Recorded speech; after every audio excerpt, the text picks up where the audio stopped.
Give me a minute.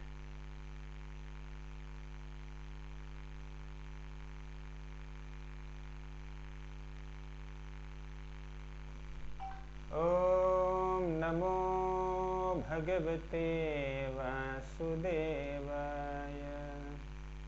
Om Namo Bhagavate Vasudevaya. Om Namo Bhagavate Vasudevaya. Hare Krishna. Welcome to our series on this beautiful episode of Gajendra from the 8th canto of Srimad Bhagavatam. In the previous session, in the first session yesterday, we have seen the story of Gajendra, the power of Gajendra, and Gajendra's influence in this forest, and how Gajendra's mercy made common animals in that forest survive.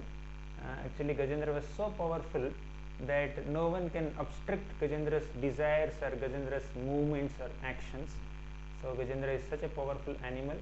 And we also saw how Gajendra was totally absorbed in its identity as an animal, as the king of all elephants. And this is the nature of a conditioned soul who starts identifying oneself with the body and bodily relationships and bodily facilities and comforts and difficulties, etc.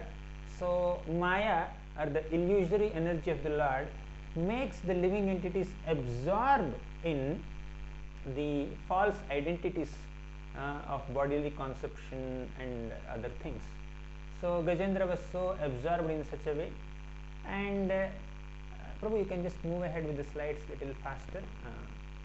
So we have already seen all these points yesterday. So we have seen the description of Trikuta mountain and Gajendra's entry into this Ritumat garden near this Trikuta mountain region, and we have also seen how this crocodile attacked Gajendra. Yes, so we can move ahead the slides. We can go a little faster in this initial slides. So we have seen the beauty of the Trikuta mountain region, how there are so many animals and flowers and trees and lakes, and also the banks were filled with abundant variegatedness. So the entire mountain stood so gloriously decorated, and even the great demigods and demigoddesses also would come near that mountain region, and they would just frolic and enjoy in the ambience of this mountain region. So in this way, yesterday we were discussing that the beautiful ambience or a pleasant ambience in this material world induces common people to enjoy based on senses, but a very nice ambience would actually make devotees to glorify Krishna. We have even contrasted between like pleasant ambience in the material world and pleasant ambience in the spiritual world. While common people, when they come to this beautiful spots, nice scenic spots in this world, they tend to enjoy based on their senses. But in the spiritual world, there is much more enjoyment, there is much more variegatedness. But in such a beautiful ambience, the Vaikuntha-vasis are constantly absorbed in glorification of Krishna. They are not at all distracted by the facilities for sense enjoyment there. So that's the nature of Vaikuntha-vasis. So we have seen all this, and then finally we have also seen that this Gajendra comes into this Ritumat garden near the Trikuta mountain region, along with so many female elephants and many other friends. So Gajendra was a royal elephant. Just he is entering this garden, and he was just destroying all the plants and thickets and creepers, and then crushing certain trees under his feet also. And Gajendra did not even care for the piercing thorns. So to that degree Gajendra was so powerful and so careless and reckless.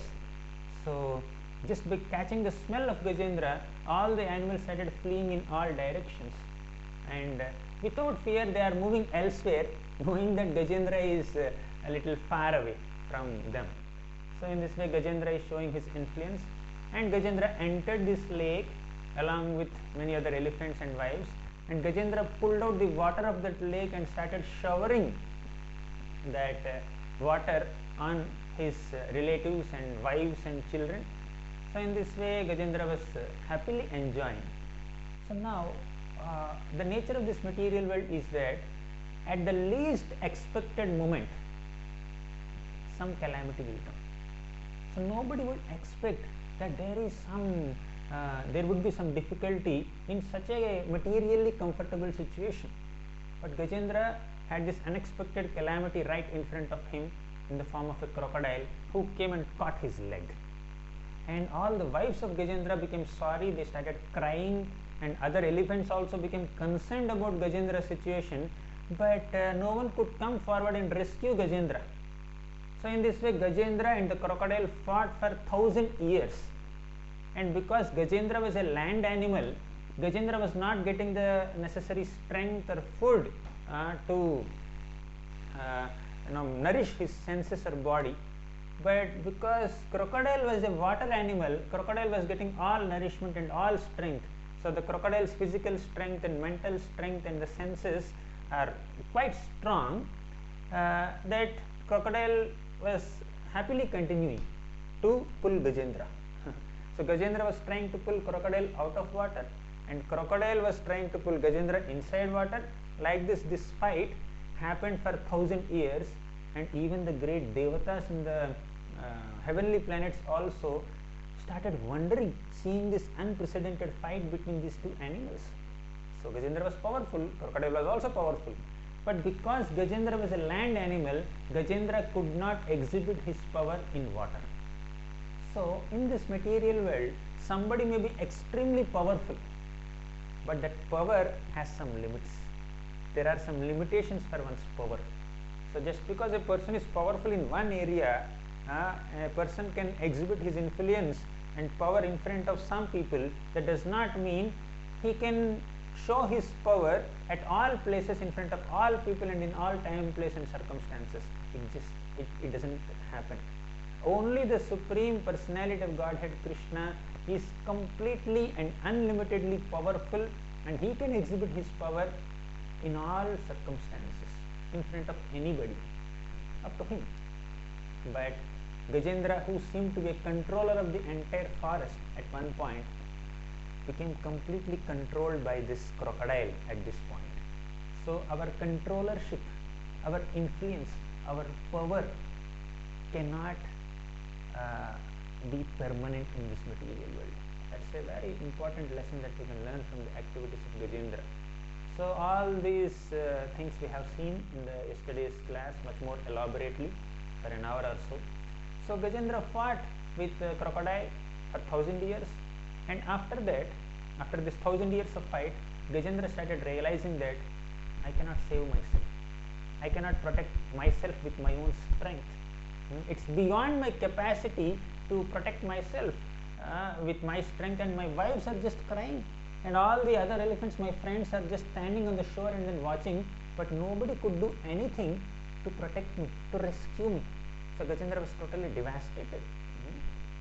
So then Gajendra thought that although the people around me do not have power to protect me, there must be somebody who has the power to protect me. Who is that? Whoever that may be, let me offer obeisances to that person, let me offer my heartfelt prayers to that person, and let me take shelter of that person so that he can come and rescue me. So in this way Gajendra got this thought in his mind, that Gajendra thought that I must take shelter of a powerful person who has the ability to rescue me. So this is the decision. So now Prabhupada in his purport says that it is not possible for a sinful person to come to such a decision. So a person who has some sukriti, a person who has some pious credits, a person who is having some kind of spiritual background only can come to this decision of taking shelter of the Lord in such a predicament. So many people undergo so many difficulties, but how many people take shelter of Krishna? How many people come to surrender to God? So people may try to solve their problems and then deal with their difficulties in their own way, but oftentimes we see that it is very difficult for average people to take complete shelter of the Lord. So that's the nature of this material world, and that's the nature of this materialistic people also. So now if we see, Gajendra is having this deep difficulty, and somehow Gajendra got this inspiration to surrender to Krishna. And where did that inspiration come from? That inspiration to surrender to Krishna also comes from Krishna. That's the speciality of Krishna consciousness, and that's the speciality of Bhakti Yoga. So our inspiration to take shelter of Krishna also comes from Krishna. So we must understand that we are dependent on Krishna at every moment of our life. So there is no possibility of our survival or our success without the shelter of Krishna, without the blessings of Krishna. So Gajendra came to this understanding at this point in his life, that Gajendra thought that, oh, I must take shelter of that Supreme Person. With all my might, with all my power, with all my contacts and influence, I cannot protect myself. It's beyond my capacity to protect myself. So Gajendra realized this. So that's why there is one beautiful shloka in the Mukundamala Stotra by King Kulashekara Alvar. He is also a very great devotee. So he says that Krishna is the only protector. He says, Krishno rakshatu no jagatraya guru Krishnam namadham sada Krishne na khila shatravo vinihita Krishnaya tasmai namah Krishna deva samuthitam jagadidam Krishnasya dasosmyaham Krishne tishtati vishvametadakhilam He Krishna rakshasvamam. So in this beautiful shloka, King Kulashekara Alvar says, Krishna rakshatu no jagatraya guru. So let that Krishna protect me. He is Jagatraya Guru. He is the spiritual master, or he is the teacher of the entire universe. Krishnam namadham sada. Let me always offer obeisances unto that Krishna. Krishne na khila shatravo vinihita Krishnaya tasmai namah. Krishnena akhila shatravo vinihitaha. Only that Krishna can completely destroy all our enemies. Apparently, this crocodile is acting like an enemy in Gajendra's life. But actually, our real enemies, the real enemies of a conditioned soul are lust, envy, pride, greed, anger. So these are the real enemies. So Krishna can destroy all these enemies if we take shelter of Krishna. That's what Gajendra is doing here. So in a calamity, when every power in the entire creation fails to protect us, Krishna is prepared to protect us. Krishna has the power to protect us. Krishna has the willingness to protect us, and Krishna has the capacity to protect us. Some people who may have the willingness to protect us may not be able to protect because they don't have the power. Gajendra's wives have the willingness to protect Gajendra, but they didn't have the power. And the demigods who are watching this fight, they had the power to protect Gajendra. They can easily come and kill a crocodile, but nobody came. The demigods had the power to protect Gajendra, but they did not have the willingness to protect Gajendra. But only Krishna is always having the willingness and capacity or power to protect us. We have to take shelter of Krishna. He can destroy all our enemies. Krishnena khila shatravo vinihitaha Krishnaya tasmai namah. Let me always remember Krishna and offer obeisances to Krishna. Krishnaya tasmai namah. Krishnadev समुत्थितं जगदिदं कृष्णस्य दासोऽस्म्यहं. Krishnadeva samuthitam jagadidam. Only from Krishna this entire universe has come out, right? Krishnadeva samuthitam. This universe has emanated from Krishna. Krishnasya dasosmyaham. I am just a servant of Krishna. Krishne tishtati vishvametadakhilam. He Krishna rakshasva mam. This entire creation actually exists within Krishna. Right? Krishna tishtati vishvametadakhilam. This entire universe is present within Krishna. So in this way, Kulashekara Alvar also glorifies Krishna. Krishna is the only shelter.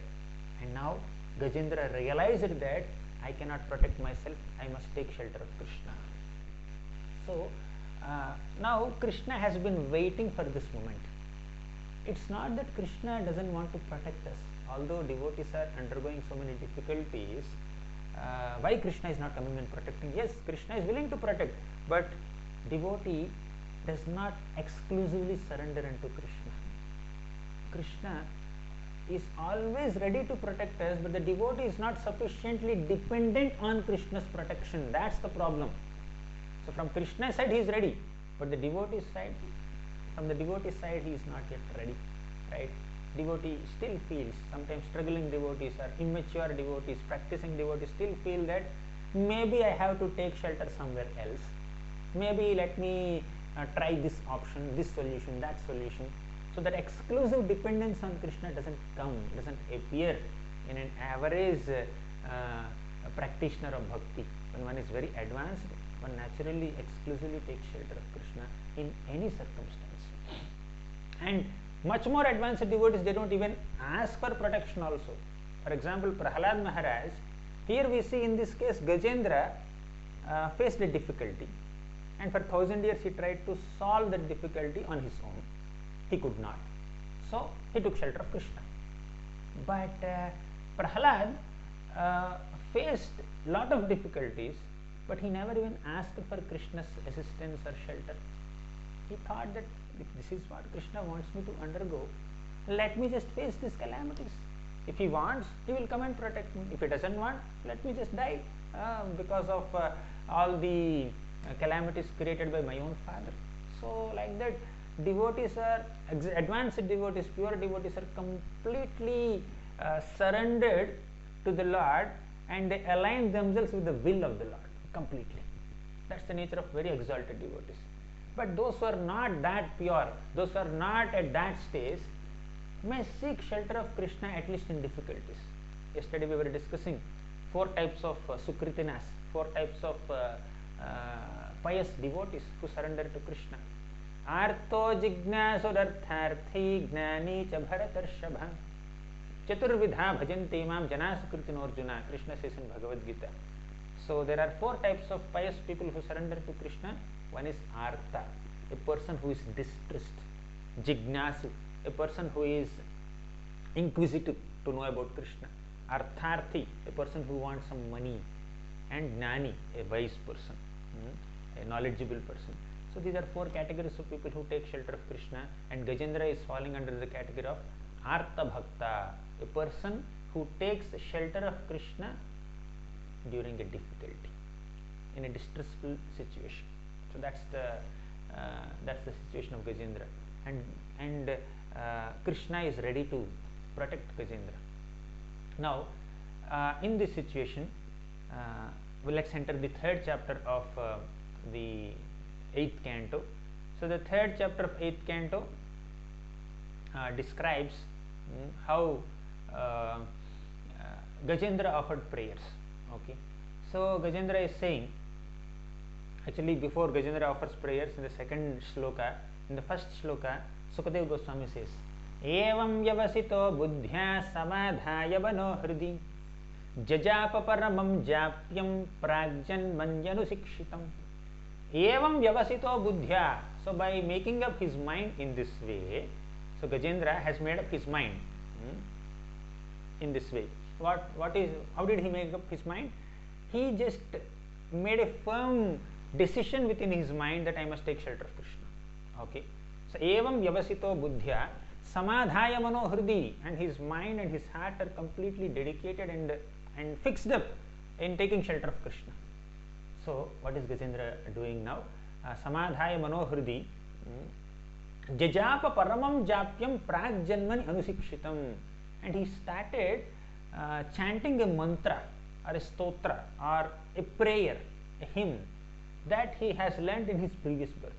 Jajapa paramam japyam, he started chanting a prayer, pragjanmani anusikshitam, which he has learnt in his previous birth. Now, how did he remember? Even human beings also do not remember what happened in the previous birth, what they have learned, what they have studied, what they have memorized in the previous birth. How can an animal remember? And that too after 1,000 years of struggle. Okay, so when somebody is in too much anxiety, they cannot remember things so much. But Gajendra has been in anxiety for 1,000 years, but in this anxious state of mind, in this helpless state of mind, he just remembered a prayer that he has learnt in his previous birth and started offering that prayer. Now, before even entering those prayers, let's just meditate on this moment where Gajendra is remembering a prayer by the grace of the Lord. Actually, we are grateful to other people when they do some favor to us, or we are grateful to people when we are in need of such a favor. For example, if I am very thirsty, if someone gives me a cup of water, I become grateful to that person. And if I am not thirsty at all, I already drank a lot of water, and if someone comes with a cup of water, I may not be so grateful to such a person, right? Because I am not in need. So why am I saying this? The reason is that our gratitude towards other people depends on the magnitude of favor that we receive and also the timing of the favor that we receive. So we need a favor at a particular time, and we need favor at a certain magnitude. I am very thirsty. If someone gives me just 10 ml of water, so yes, that water actually helps me. It's a nice favor, but the quantity, the magnitude of that favor does not actually satisfy me. I need maybe half liter water, maybe. Okay, so our gratitude towards other people and our reciprocation with other people generally depends on the magnitude of favor that we receive from the other people and the timing of favor that we receive from other persons, right? So I said this just to make a contrast between our gratitude and Krishna's gratitude. We are grateful to people, but oftentimes it is a conditional gratitude. But Krishna is grateful to people who render service to him even little bit. Even if someone offers patram, pushpam, phalam, toyam, Krishna becomes grateful to such a person. So does Krishna not have patram? Is he in need of our patram or pushpam or phalam or toyam? So Krishna is Swaraj, he is supremely independent. Krishna is the supreme source of everything. Mattaha paratam nanyat kinchidasti dhananjaya mai sarvamidam protam sutre maniganaiva. Krishna says that this entire universe is existent on me, dependent on me. Just like pearls stay together depending on a thread that connects them together. Similarly, everything in the entire creation depends on me, Krishna says, right? So if everybody is dependent on Krishna and he is not dependent on anybody, why should he be grateful? But Krishna is always grateful for the little amount of devotional service also rendered by his devotees. So how does he reciprocate? Now we said that Krishna receives some devotional service and he becomes grateful. And how does he reciprocate with such a devotee who offers devotional service? He protects those devotees from the greatest calamities. So Krishna is very grateful even for the insignificant amount of bhakti. Now Krishna, out of his gratitude, reciprocates with the devotee by giving the devotee a remembrance of Krishna at the right moment. So Krishna, it is Krishna who gave the remembrance of this prayer to Gajendra. How did Gajendra all of a sudden became inspired to offer prayers to the Lord? Because Krishna reminded him. Because Krishna influenced him or inspired him to offer this prayer. So without Krishna's inspiration, we cannot even offer prayers, right?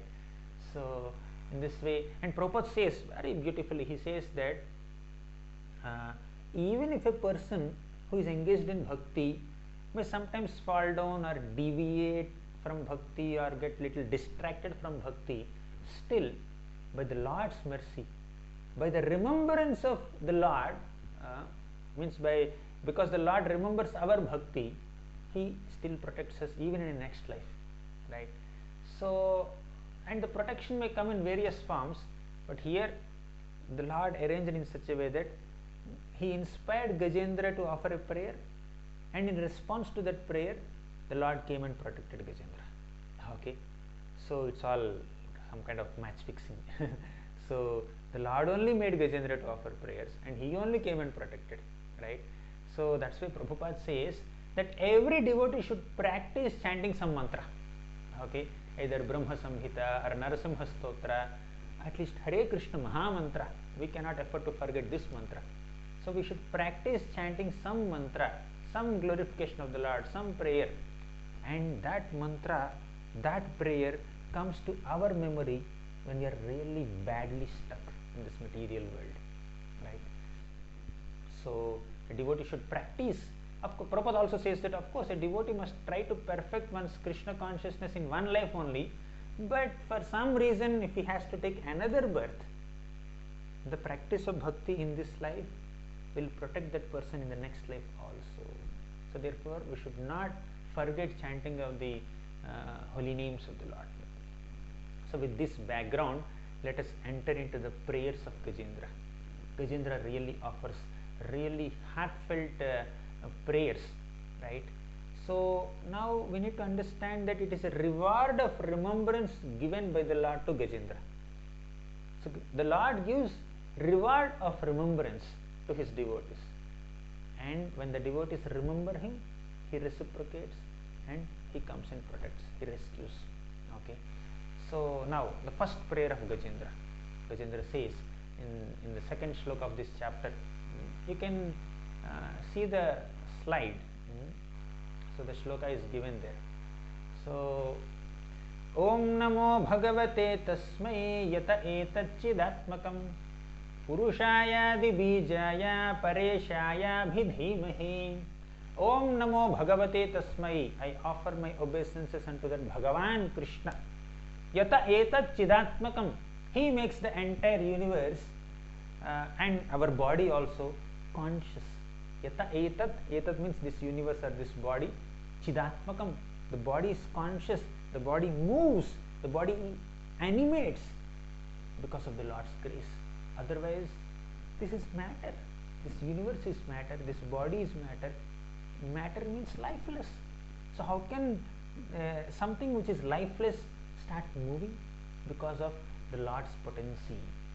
Purushaya Adi Bijaya Pareshaya Bhidhimahi. He is the Purusha, he is the Supreme Person. Adi Bijaya, he is the root cause of everything. Even Brahma Samhita also says, Ishvaraha Paramaha Krishna Satchidananda Vigraha Anadiradir Govinda Sarvakarana Karanam. He is the cause of all causes. Even Gajendra also offers this prayer that the Lord is cause of all causes. When we come to the 15th prayer, we will discuss that. Now we are in the second prayer only. So basically the import of this shloka is that Gajendra says that Supreme Lord is the root cause of everything, and he is the most worshipable person for everyone, and I meditate on him. Okay, Pareshaya Abhidhimahi. I meditate on that Lord within my mind. So and he says Yata Etat Chidatmakam. This line has a very important meaning. The Lord spiritualizes matter. Okay, matter cannot move, but the spirit soul, which is a part and parcel of Krishna, makes the matter move. Okay, so now the Lord spiritualizes matter. This also means that when we awaken to our Krishna consciousness, when we practice our bhakti yoga, then the body is no longer material, it becomes spiritual, right? So material body is generally utilized for sense enjoyment by materialistic people, but a devotee utilizes the material body for the spiritual activity in service to the Lord. So it is functioning as good as a spiritual body, and it's just a matter of time before the devotee attains an actual spiritual body in the spiritual world. Okay, so in this way the Lord spiritualizes matter. So in the third shloka, Gajendra says, Yasmin idam yataschedam yenedam yayidam swayam yosmat parasmat cha parastam prapadye swayam bhavam. Yasmin idam yataschedam. In the Lord, the universe rests. Means this entire universe is resting in the Lord only, right? So as we know, the universe came out of the Lord's bodily pores. So the universe comes out of the Lord. When he breathes out, millions of universes come out of his bodily pores, and when he breathes in, all these universes go back into his body. So Yasmin idam yataschedam means the Lord is the resting place for the entire universe, and he is the source and the destination of the universe. He is the beginning of the universe, he is the ending of the universe. Universe comes out of him and goes back into him. Yenedam yayidam swayam. By him the universe is created, and he himself is the universe, and he is non-different from the universe in that sense, right? And I surrender unto that Lord. Tam prapadye swayam bhavam. I offer my obeisances unto the Lord. Now it seems that it's little confusing to say that, oh, the Lord is everything, but Lord is not everything. If Lord is everything, we can worship everything. No, you have to worship the Lord. So a simple example is given. So when it is said that, now let's take the example of pot and earth, right? So pot takes shelter of a house. So an earthen pot may be kept in a house. The house is made of mud. Pot is also made of mud, and the pot comes from potter. The potter makes the pot, and the potter's body is also made of earth, and the pot is made of earth. And pot is made by using a wheel. So if you see a potter is making a wheel like this, is making a pot by keeping some clay on the wheel, and the wheel is rotating, and then potter shapes the pot. So potter is made by wheel, and pot and the wheel is also a transformation of earth, and the pot is the clay. So pot is actually made of clay. Now let's analyze. Pot takes shelter in a house. Similarly, the universe exists in the Lord. Pot comes from the potter, means universe comes from the Lord. Pot is made by the wheel, and the universe is made by the Lord. Pot is the clay, pot is the earth, universe is the Lord, right? So now this house, potter, wheel and clay, all these are transformations of earth, and pot is also transformation of earth. So in this way this shloka is explained. Now next shloka, next prayer. Yasvatmanidam nijamayayarpitam kvachit vibhatam kvachatatthirohitam aviddha driksakshyu bhayam tadikshate sa atmamulo vatumam paratparaham. Yasvatmanidam nijamayayarpitam. So some of these prayers are quite technical. So let's try to describe this in a much simplified manner. So this shloka describes that the Lord is supreme energetic person. So the Lord expands his own energy and makes this universe visible. That means he creates this universe, and later he makes the universe invisible also. Means he destroys the universe. Okay, he is the creator and he is the destroyer, and he is the supreme witness between the periods of creation and destruction. So at one point he creates, and at one point he destroys, and the time between this point of creation and destruction is the maintenance phase of this universe. and the Lord is witness of everything that happens during this maintenance phase. कालेन पंचत्वमितेषु कृत्स्नसु लोकेषु कालेषु च सर्वहेतुषु तस्मात् तदासीत् गहनं गभीरं यस्तस्य पारेभिविराजते विभु. So now in this shloka it is said that the Lord is the source of universe, and universe comes out of the Lord, but the Lord remains aloof even when the entire universe is destroyed. When the universe is destroyed completely, the Lord is not destroyed. When the universe is destroyed, then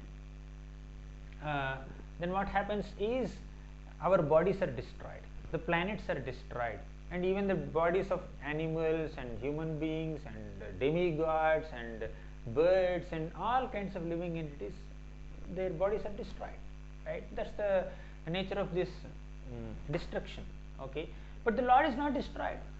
While the entire creation is going in certain direction, okay, towards the destruction, but the Lord remains aloof. He is transcendental to the darkness of destruction. When everything is destroyed, a dense darkness is created in this universe, but the Lord exists brilliantly, shining, effulgent beyond this darkness of the universe. Okay, so that is described in the 4th shloka. Now 5th shloka, I'm sorry. 6th and 7th shlokas are very interesting. While the first 4 shlokas, 2nd, 3rd, 4th, 5th, these first 4 prayers of Gajendra are little technical, describing the attributes of the Lord. The 6th shloka is very interesting.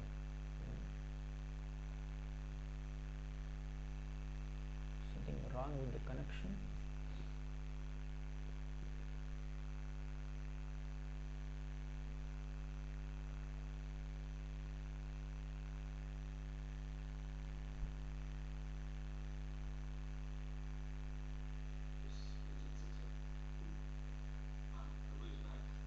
Okay, I think there is some little glitch in the connection.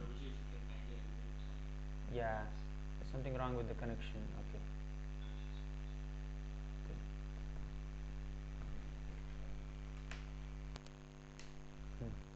You're able to see me? Okay, fine. So let's continue.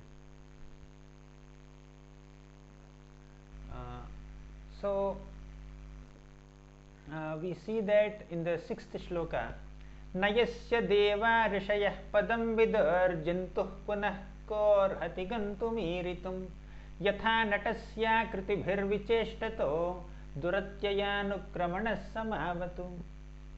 So in the first 4 prayers, Gajendra described how the Lord is powerful, the cause of all causes. He is the supreme energy, he is supreme energetic, and is transcendental to everything. But in the later shlokas, Gajendra presents how the Lord is very inconceivable. It's not very easy to understand the Lord. So Gajendra presents this. So Gajendra says that na yasya deva rishayah padam vidur. Even devas, means great demigods, also cannot understand the Lord. And even great rishis also cannot understand the Lord, right? Jantuh punah korhati gantumirisum. I am a jantu, I am an animal. How can I understand the Lord? Out of his humility, Gajendra says that, my dear Lord, I cannot understand you, right? Devatas cannot understand you, rishis cannot understand you. Even Krishna also says in Bhagavad Gita, Name viduh suraganaha prabhavam namaharshayah ahamadirhi devanam maharshinam cha sarvashah. So Krishna is the origin of all devatas and rishis. So Krishna cannot be understood by such great devatas and rishis also. Okay. So how can an animal understand me? Okay. Yatha natasyakriti bhir vicheshtato duratyayanukramana samavatu. So here an interesting example is given by Gajendra. So Gajendra says that, my dear Lord, just like it is difficult to understand the movements of an artist. An artist, for example, there is a Kuchipudi dancer. There are so many classical dancers: Kuchipudi, Kathakali, Bharatanatyam, right? And there are so many classical musicians also. So what do these musicians do? They sing so many ragas: Shivaranjani raga, Ananda Bhairavi raga. There are so many classical ragas, right? When these artists are doing their musical performance or some dance performance, the audience will be able to relate with their performance to the degree they have some idea about that art. So, for example, a singer is singing some nice raga and he is just changing variations. He is just changing the tunes from one tune to another tune with smooth transitions and all that. So, people who have some understanding of musical science, people who have some taste and appreciation for musical science, they only can appreciate the singer's talent. Not a naive person cannot actually appreciate a singer's talent. Okay. So now the singer may be just doing some alap and then taking some raga, and some audience who are very naive, they think that, oh, maybe he is hungry. He is not able to get some food, that's why he is crying out of pain. So one may think like that. Okay. Or somebody is doing some dance. So in classical dance there are so many mudras. So for example, a dancer is just doing like this. Okay. Means she is showing that she is enacting the pastimes of Lord Vishnu, right? So when she is doing like this, okay, that indicates, that posture indicates Lord Vishnu. Okay. Or sometimes the dancer may do like this. This posture indicates Narasimhadev. Okay. Or sometimes the dancer might show some hand symbols like this. It's like lotus, and there is Shankha, Chakra, Gada, Padma, like that, with so many hand movements and then leg movements and then facial expressions. All of them have different meanings. So people who have some understanding of these arts of classical dance and classical music can appreciate the singer. Similarly, those who have bhakti or devotion or love for Krishna can understand his pastimes. Not everybody. So understanding Krishna is not an intellectual exercise. Understanding Krishna is not possible by our intellectual feats, right? So understanding Krishna requires love for Krishna, devotion for Krishna. So that's why our Gajendra says that yatha natasyakriti bhirvicheshtato duratyayanukramana samavatu. So this is like an artist on stage in different dresses dancing with various movements, not understood by ignorant audiences. Okay, my dear Lord, I cannot understand you. I am just caught up in this. I am an ignorant animal caught up in this predicament, in the jaws of this crocodile. So please come and protect me. So in this way, Gajendra starts to glorify the Lord in various ways. In the next shloka, Gajendra says, Didrukshavo yasya padam sumangalam vimukta sangha munayah susadhava charantya loka vratama vranam vane bhutatma bhutah suhrdasa me gatihi. So in the previous shloka, previous prayer, Gajendra said that it's difficult to understand you, my dear Lord. But in this current shloka, in this current prayer, Gajendra says, what makes it possible for a person to understand you, right? How can we understand the Lord? So Gajendra says, very in clear terms, Didrukshavo yasya padam sumangalam. Didrukshavo means one who is very desirous to see, one who is very much interested to see the Lord. Didrukshavo yasya padam sumangalam. Those who have desire to see the auspicious lotus feet of the Lord can see the Lord. So basically, it's our intense desire that makes the Lord accessible to us, right? Yasya padam sumangalam. The Lord's padam, the Lord's lotus feet are sumangalam, extremely auspicious. Vimukta sangha munayah susadhavaha. And what is the nature of such devotees who desire to see the Lord's lotus feet? Vimukta Sangha. They are completely devoid of material association. They have no material desires. Munayaha. They are as good as sages, thoughtful sages. Susadhavaha. Sadhu means a person who is very much elevated in spiritual consciousness. So, Susadhavaha. They are highly elevated in their spiritual consciousness. Charanti aloka vratamavranam mane. And they flawlessly practice all devotional vows and their rules and regulations and their sadhana very meticulously. Bhutatma bhutah suhridasame gatihi. And they also see other living entities in a friendly manner. So these are the 5 qualities to understand the Lord or to see the Lord. 5 qualifications Gajendra says. Number 1, Vimukta Sangha. You can see the shloka. Vimukta Sangha means a devotee is devoid of any material association, no bad association. Second, Munayaha. Devotee is thoughtful. Susadhavaha. Very elevated in spiritual consciousness. Aloka Vratam. Flawless practice of sadhana. And Suhrudaha Bhutatma Bhutaha means very dear and friendly to all living beings. So when one has these 5 qualifications, it's easier for such a person to access the Lord, to see the Lord. Okay. So now the Lord makes his appearances on this planet in various incarnations. The 8th shloka says, Na vidyate yasya cha janma karma va na nama rupe guna dosha eva va tathapi lokapyaya sambhavaya svamaya tanyanukala mrichhati. Na vidyate yasya cha janma karma va. The Lord has no janma, the Lord has no karma. Okay. Now in the Bhagavad Gita, Krishna says, Janma karma cha me divyam evam yo vetti tatvatah tyaktva deham punarjanma naiti mameti sorjuna. Now in the Bhagavad Gita, Krishna says, whoever understands about my janma and karma can come to me very easily. Okay. But here Gajendra says, no janma, no karma for the Lord. What does that mean? So, janma means birth or appearance. Karma means activities. The Lord has no janma and no karma means the Lord has no material birth and no material activities. Okay. But he has spiritual appearances. All his appearances are spiritual in nature. And activities, all his karmas are spiritual pastimes. Nanama rupe gunadosha evava.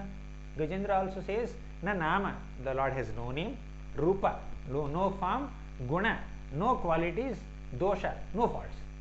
It's, apparently it seems that it's an impersonal description. No Janma, no Karma, no Nama, no Rupa, no Guna, no Dosha. Means the Lord has no attributes? No. Lord has unlimited attributes, more than what we can think of. But all of them are spiritual attributes, not material attributes. He has name, that is spiritual in nature. He has form, that is spiritual form.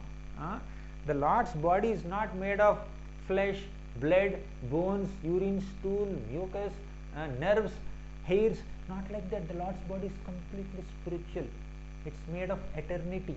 It's made of knowledge. It's made of bliss. He is such an Ananda Vigraha. He definitely has a form. He definitely has a name, but all of them are spiritual in nature. Right? Tathapi lokapyaya sambhavaya yaha swamaya tanyanukalam richhati. Although the Lord has no material birth and activity or name or qualities or forms, still the Lord appears in this material world with his spiritual forms. Right? So that's why the Lord is divine. Although he appears in the material world, the spiritual nature of his form or name will not change. But when a conditioned soul, when a soul takes birth in this material world, he is contaminated by the material ambience. He develops material desires. He performs material activities. Although by nature he is spiritual. But the Lord is not like that. The Lord is always spiritual. All his activities are always spiritual. But the conditioned soul has a tendency to come under the influence of material energy and perform material activities. So in the next shloka, 9th shloka, Gajendra says, Tasmai namah pareshaya brahmane ananta shaktaye arupaya rupaya namah ascharya karmane tasmai namah pareshaya. I offer my obeisances unto that Para Isha, the supreme controller. Brahmane, he is the supreme Brahman. Ananta shaktaye, he has unlimited potency. Arupaya rupaya, he has no rupa. Arupa means no rupa, means he has no material form. Arupaya ururupaya. So Gajendra is saying he has no form, but he has form. Ururupaya means he has great form. So in the same line of the same shloka, Gajendra is describing the Lord with these two words, Arupa and Ururupa. You can see the shloka third line, Arupaya Ururupaya. Arupa means no form, Ururupa means great form. Means the Lord has no material form, the Lord has spiritual form. That's what it means. Nama Ascharya Karmane, the Lord acts wonderfully. All his karmas, all his activities are wonderful. In the 10th shloka, Gajendra describes the Lord further. Nama Atma Pradipaya Sakshine Paramatmane Namo Giram Viduraya Manasascetasamaphi. Nama Atma Pradipaya. Atma Pradipa means the Lord illuminates the soul. The Lord actually enlightens the soul. So when the conditioned soul is deeply absorbed in ignorance, the Lord enlightens that ignorant soul through the scriptures, through his personal teachings, and through the acharyas. So that's why the Lord is Atma Pradipaya, one who illuminates, one who enlightens the soul. Sakshine Paramatmane. Sakshi means the Lord is witness. He is the super soul, right? He is the witness of all our activities. One may think that, oh, I am not being observed by anyone, I can do whatever I want. It doesn't work like that. Okay. So the Lord is always observing us. One can never think that, oh, I can be independent completely. So the Lord observes us, gives us encouragement in two ways. Okay, how? The Lord is the constant witness of all our activities. Sometimes we may do some good activity, but we may be misunderstood. Other people may not recognize our good efforts. Other people may sometimes even misunderstand our good intentions, right? Sometimes our good activities and good thoughts are not acknowledged by people in this world, but we can be sure that Krishna understands me. Although the entire world is against me and the entire world misunderstands me, Krishna will never misunderstand me. One should be very hopeful. He is Sakshi. So one should be extremely hopeful, thinking that Krishna will never misunderstand. On the other hand, this Krishna's being witness of our activities should also give us a caution note. So Krishna is the witness of all my activities. That gives us a lot of encouragement and hope that although people misunderstand me, Krishna will never misunderstand me. But that should also give us a caution note that although some of my mistakes are unnoticed by people in this world, although I may escape a reaction or punishment for my misdeeds in this world, although people around me are not smart enough to detect my hypocritical and political tendencies, Krishna will make a note of it. Krishna will give me the necessary reaction sooner or later. So we can never escape from the eyes of Krishna, right? So we should be taking a caution note, a warning, and also some encouragement from Krishna's being witness of everything. Sakshine Paramatmane. Paramatma means he is the super soul who is the Sakshi of everything. Namo Giram Viduraya Manasascetasamaphi. Namo Giram Viduraya means Krishna is very far from our verbal faculties. Means we cannot sufficiently describe the Lord. Maybe Somebody may be an eloquent speaker. He may have memorized hundreds and thousands of shlokas from the scriptures, and he has such eloquence to describe the Lord. But however much a person may describe the Lord, one cannot actually completely glorify the Lord, because Namo Giram Viduraya, the Lord cannot be reached by our words, our mind, Manasaha Chetasamapi, our consciousness and our mind and our words cannot reach Him. He is beyond the capacity of our mind to think. He is beyond the capacity of our words to describe. He is beyond the capacity of our all sensual faculties, right? Like that. Then 11th shloka, our Gajendra says, Sattvena pratilabhyaya naishkarmyena vipaschita namaha kalyananathaya nirvana sukha samvide. Sattvena pratilabhyaya. Sattva means mode of goodness, but in this context sattva actually means bhakti yoga. Sattvena pratilabhyaya. How can we obtain the Lord? How can we attain the Lord? How can we reach the Lord? By sattva. Sattva means by bhakti yoga. Sattvena pratilabhyaya naishkarmyena vipaschita. And by naishkarmya means by performing activities in a detached spirit, in a devoted spirit, we can attain Him. Right? Namaha Kaivalyanathaya. He is the master of the spiritual realm. Nirvana Sukha Samvide. He gives us uncontaminated happiness, pure spiritual bliss. So in this way the Lord nourishes all His devotees.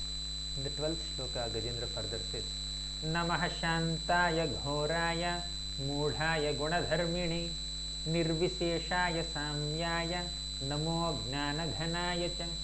Namaha Shantaya. The Lord has so many forms. One form is Shanta form, very peaceful form like Vasudeva. Ghoraya, very fierce form. That is Narasimhadeva's form. Mudhaya. Sometimes the Lord even appears in the form of an animal. Animals are generally called Mudha. So the Lord also appears in those species. Varahadev. Gunadharmini. The Lord accepts the material modes in the sense that He appears in the form of Gunavataras. He is the in charge of Sattvaguna, Vishnu. He is the in charge of Rajoguna, Brahma.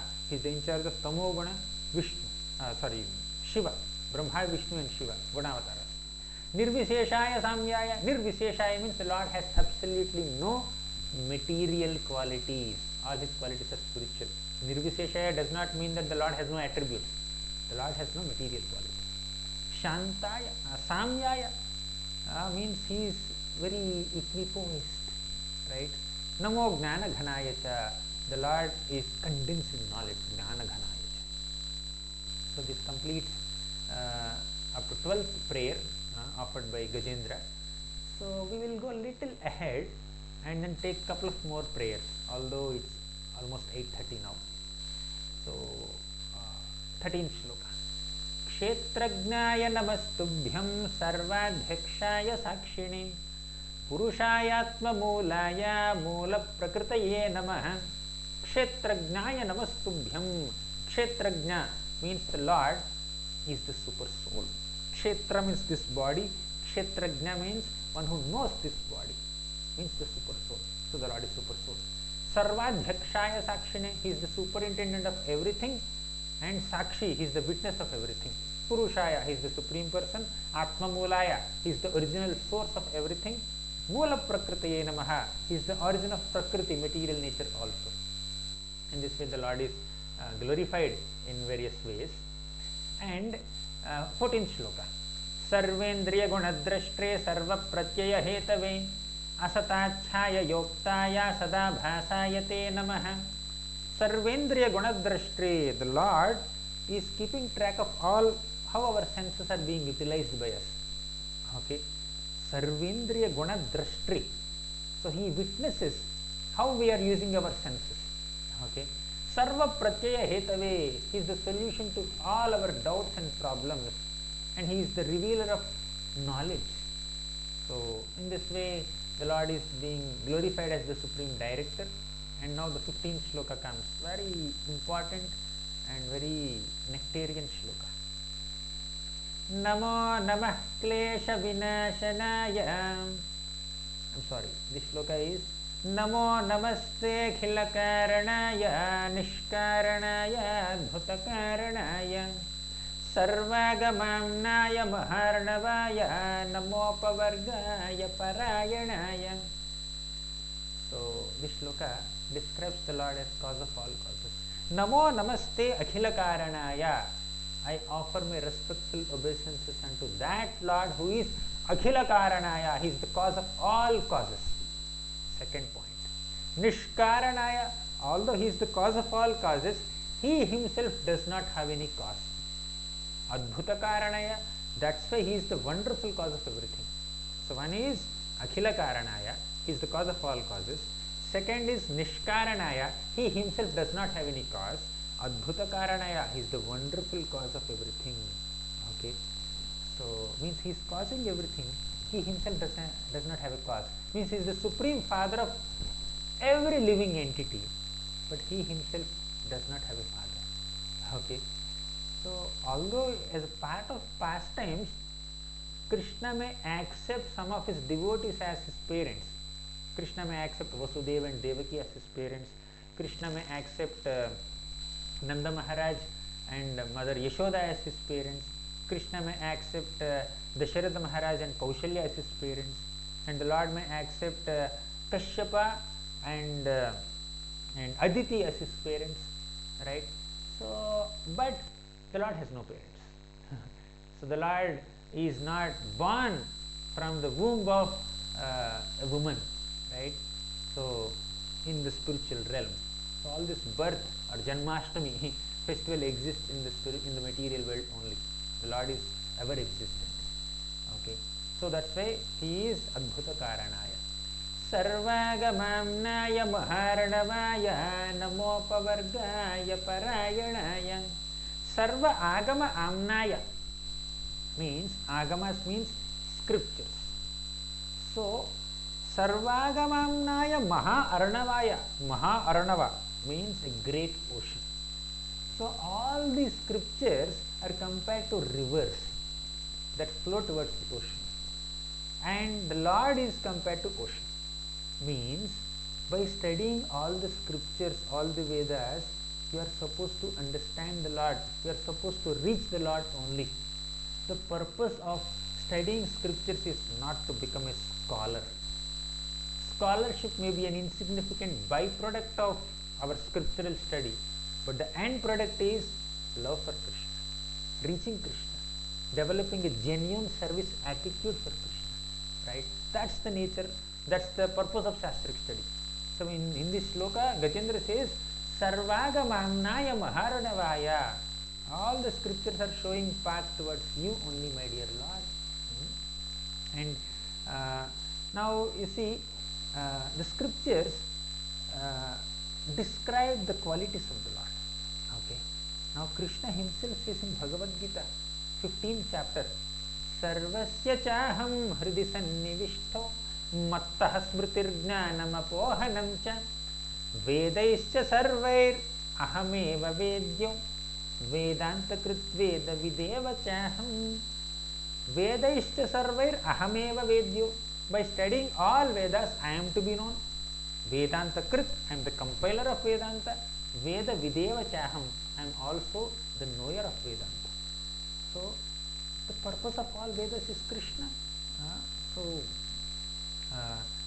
So Sarvagamamnaya Maharanavaya is explained like this. Namo apavargaya parayanaya. So Krishna is the supreme shelter of all those people who seek liberation. Okay. So this is another very beautiful shloka. And next shloka, 16th shloka. Gunaranichhanna chidusmapaya tatkshobha vispurjita manasaya naishkarmya bhavena vivarjita gama Swayam Prakashaya Namaskaromi. Gunaranichhanna Chidusmapaya means, these are little technical shlokas also, let me not go too deep into the meanings. So Gunaranichhanna Chidusmapaya, it takes a lot of time to explain each shloka actually. So just like in wood, fire is there, but it is covered. You cannot see fire. But as soon as some little fire comes in contact with that wood, all the fire that is there within the wood starts manifesting, right? So just as fire is there within the wood, but it is covered, knowledge of Krishna is covered by the material modes, right? But the Lord's mind is never influenced by the material modes. So our knowledge of Krishna is covered by modes, but Krishna's knowledge is never covered by the material modes. Trigunas, Sattva, Rajas, Tamo gunas influence conditioned souls, but not Krishna. They cover our knowledge, not Krishna's knowledge. Gunaranichhanna chidusmapaya tatshobha vispurjita manasaya naishkarmya bhavena vivarjita gama swayam prakashaya namaskaromi. Swayam prakasha, Krishna is self-fulfillment, right? So he is the merciful enlightener of everybody. So there are more perspectives to this beautiful shloka. So, but because of lack of time, I shortened the description. Next comes the ultimate shloka, 17th shloka. With this, we will conclude our today's discussion. But I will only give the meaning of this 17th shloka. But I will be elaborating this shloka in the next session. I don't want to rush the description of this shloka, but let's complete this shloka at least seeing the meaning of this shloka. Madrik prapanna pashupasha vimokshanaaya muktaya bhuri karunaya namolayaya swamshena sarvatanubhran manasi pratita pratyagdrishe bhagavate brihate namaste. Madrik prapanna pashupasha vimokshanaya.